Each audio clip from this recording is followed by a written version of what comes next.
People often describe yoga as a gentle, low-impact and calming practice. True, yoga offers some amazing benefits and is often prescribed to people who can't practice high-impact and more vigorous types of exercise. However, despite its stellar reputation as an injury-free practice, yoga may also come with some risks, both for your physical body and mental health.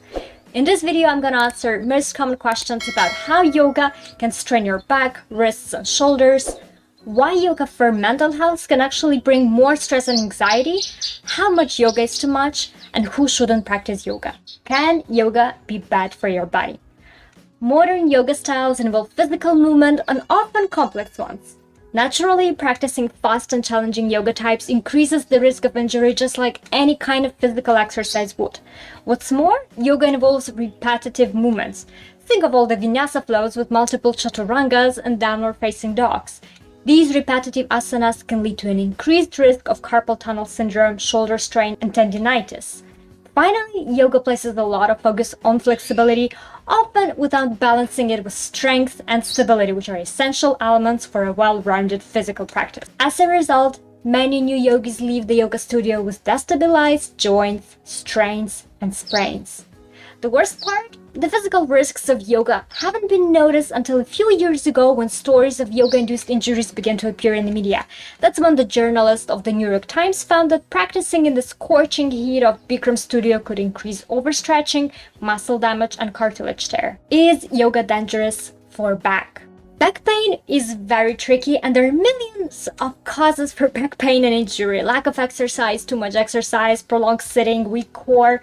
While yoga might not be necessarily the reason for your back pain, it can make your back pain worse. Yoga involves a lot of rounding and forward folds, but trying to touch your toes when forward folding is the last thing you want to do to relieve your lower back pain. On top of that, overstretching and awkward form in yoga poses such as cobra or upward facing dog can also aggravate back pain issues. Can practicing too much yoga be bad for you?